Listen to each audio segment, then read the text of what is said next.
आज Indian stock market में strong rally देखने को मिली, जहां बेंचमार्क इंडिसेस 1% से ज्यादा की तेजी के साथ बंद हुए।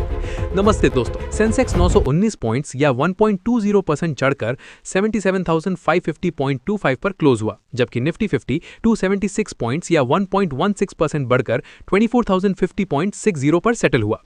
ब्रॉडर मार्केट भी स्ट्रॉन्ग रहा, जहां निफ्टी मिड कैप 100 1.52% और स्मॉल कैप 100 1.65% ऊपर बंद हुए। इस रैली के चलते बीएसई लिस्टेड कंपनीज का total market cap 445 lakh crore rupees से बढ़कर 451 लाख करोड़ रुपीस हो गया, जिससे इन्वेस्टर्स को एक ही दिन में लगभग 6 लाख करोड़ रुपीस का प्रॉफिट हुआ।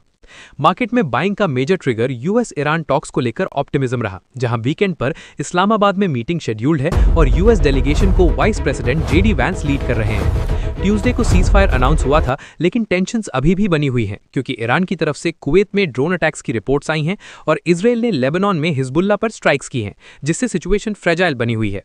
यूएस प्रेसिडेंट डोनाल्ड ट्रंप ने डील को लेकर ऑप्टिमिज्म दिखाया है, लेकिन स्ट्रेट ऑफ होर्मुज से शिप्स के पैसेज पर चार्जेस लगाने की वार्निंग ने अनसर्टेनिटी को जिंदा रखा है। अब फोकस सैटरडे के पीस टॉक्स और फ्राइडे के यूएस इन्फ्लेशन डेटा पर रहेगा, क्योंकि क्रूड प्राइसेस और ओवरऑल मार्केट ट्रेंड इसी पर डिपेंड करेगा।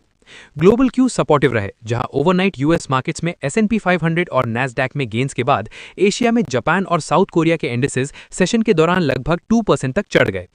डोमेस्टिक साइड पर बैंकिंग और फाइनेंशियल स्टॉक्स ने रैली को लीड किया, जहां Nifty bank, financial services, PSU bank और प्राइवेट बैंक इंडिसेस में लगभग 2% की तेजी देखने को मिली, मेनली वैल्यू बाइंग और Q4 अर्निंग्स एक्सपेक्टेशंस के चलते।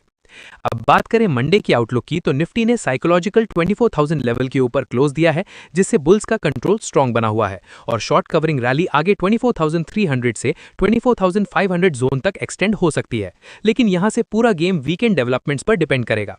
सीधा सा समझें तो अब पूरा मार्केट वीकेंड के न्यूज फ्लो पर टिका हुआ है। अगर यूएस ईरान टॉक्स पॉजिटिव रहती हैं और सीज फायर स्टेबल दिखता है तो मोमेंटम कंटिन्यू रह सकता है, लेकिन अगर डील डिले होती है या सीज फायर में ब्रेकडाउन आता है तो क्रूड प्राइसेस फिर से स्पाइक कर सकते हैं, जिससे प्रेशर देखने को मिल सकता है।